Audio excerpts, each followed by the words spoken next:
Gaduwa kog ungad-ungad sa akong misis. Apan month after, naapil ang akong hubag nga ugangan og kabuntis. Makaingon na lang kog hastang malasa. Naunsa naman ni? Unsaon ko man ni? Tawagan na lang ko sa pangalang Ralph DJ Sam. 33 anyos na ko ug usa ka engineer. Minyo na pud ko ug doon na ako'y asawa nga tawgon na lang nato sa pangalang Lori. 22 anyos pa siya DJ Sam ug usa ka call center agent dinhi lang sa Mindanao. Tulo na may katuig nga kasal sa akong Mrs. DJ Sam. Sa karon, 2 ka buwan na pod nga buntis ang akong asawa.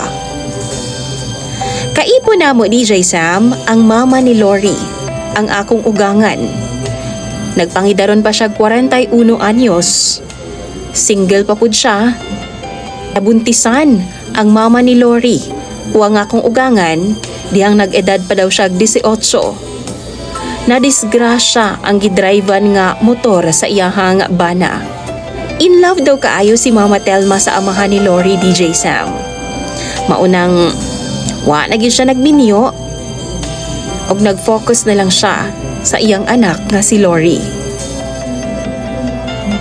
Malipayon ang among kaminyoon ni Lori DJ Sam.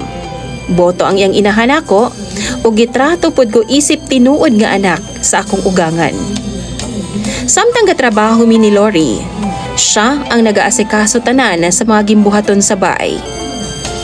Pag uli namo gikan sa trabaho, igo na lang mi mangaon. Limpyo na sab og nakaplansya na ang among mga sinina. As in, mura jud mig mga prinsesa og prinsipe sa kong asawa nga si Lori. Usa ka hapon ni ana DJ Sam. Gikan ko sa trabaho. Nakita na ako nga nagluto si Lori sa kusina. Nagtalikod. Way tingog-tingog og focus kaayo siya sa iyahang giluto. Mautong giduol na ako siya og gipakuratan. Giapak na ako ang iyahang sampot DJ Sam. Apan nakuyawan ko dihang paglingi niya ang ako daing ugangan. Di ay si Lori DJ Sam. Grabe ang kakulba nga akong gibati DJ Sam. Nangayo kog sorry sa kong ugangan og ni-smile rapod siya. Then, iya kong gipakaon. Taod-taod pod miabot na si Lori gikan sa likod sa amo ang bay o nagdunga na lang mig pangaon. Kabalo mo DJ Sam, pero medyo na ako maalaan ang mama ni Lori nga akong asawa. Kay unsaon, parehas man og buhok. Maumaura pod ang kurba sa lawas. Og ang naong murag kambal, kay liwat man jud kaayo si Lori sa iyahang inahan. Hubag og bata pagyod sa iyang edad ang akong ugangan DJ Sam. Mataghigayon nga maalaan ako siya nga akong asawa maulaw gid kaayo ko. Usa ka gabi ini ana. Gabi na kaayo kong nakauli nga ana siguro sa mga alas 11 na. Birthday man god sa akong kauban DJ Sam og naghagad sila inom. Medyo chuli ko pag abot na ako sa bahay DJ Sam. Pagsulod na ako, wala na gilak. Maong nisulod na lang ko diretso. Nakita na ako nga siga pa ang suga sa sala DJ Sam. Pero, naapod si Lori. Gahigda-higda sa sofa sa sala. Nagtalikod siya. Kay baw na ka, pagka nakainom gani ko og dugay kong makauli, manluod dayon na ang akong asawa DJ Sam. Ug suyuon jud ako na siyag taman. Ug maulian lang na kung matamna na nako sa kong muhon. Dili pa ko sure nga tulog na si mama sa iyahang kwarto. Maong gipalong nako ang suga aron dili siya makabantay. Giduol nako si Lori DJ Sam. Diretso nako siyang gihubuan o giungad na kong taman. As usual, magsipa-sipa dyan na siya. Mag-resist tunuhay. Kay lagi nanluod man sa ako ah. Pero gipaspasan pa na kong unga DJ Sam. Aron dili na gid siya makaangal. Wa na nako baliha pa nga. Paminaw gani nako, baho-baho pang anso. Basta kay ang ako alang maulian siya.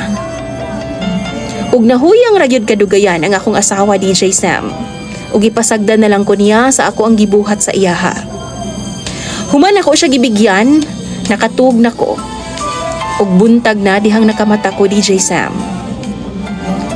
Pagbatan ako alas 7 na sa buntag. Ug naagi hapon ko sa among sala.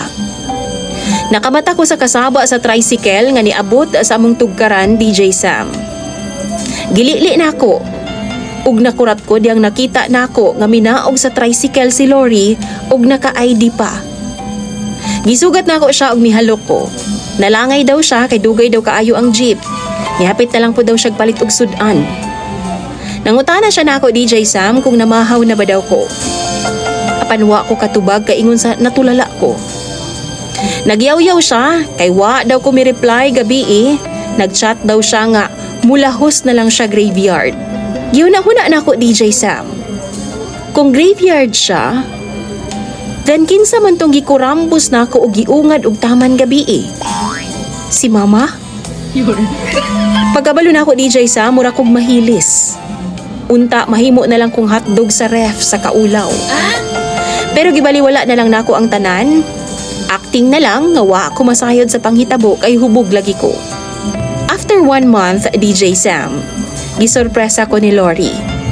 Sa wakas, positive na jud. Magkaanak na gyud ming duha. Gi-share pod namo ang good news sa iyahang mama DJ Sam ug malipayon kaayo akong ugangan kay magkaapo na siya. Apan pagkaugma, saktong bag-o ko miabot gikan sa akong trabahoan. Giistorya ko sa akong ugangan. O giingnan ko niya nga sama kang Lori. Buntis pod siya ug ako ang amahan. Pagkadungog na ko DJ Sam, nakapangutana pa kog sigurado ba gyud siya? Apan gisiguro niya nga ako gyud ang amahan kay way laing mitira niya ako ra daw. Kay wa man pud siya karelasyon. Pirmi ra pud siyang naasabay DJ Sam. Basta lagi nakaingon jud ko putsa kels ning kinabuhi Naunsa naman ni karon? Sure na ba jud ang panahon ani? DJ Sam, mihilak ang akong ugangan. Ug wa pud siya kahibaw kung unsay buhaton. Sa ngadto-ngadto masayran ra gyapon ni Lori ang tanan. Ako po DJ Sam, wa ko kabaw kung unsaon ako pag-handle nga sitwasyon. Sa dili madugay, mudako na jud ang tiyan sa akong ugangan ug magdungan pa jud silang duha. Maunang mga followers ni DJ Sam. Pwede ba mangayo ko sa inyong mga tambag kung unsaon ako ni? Basahon ko na tanan sa comment section. Muhangyo lang pud ko nga itago ang akong identidad DJ Sam kay maulaw ko sa akong mga kaila. Imong follower, Ralph.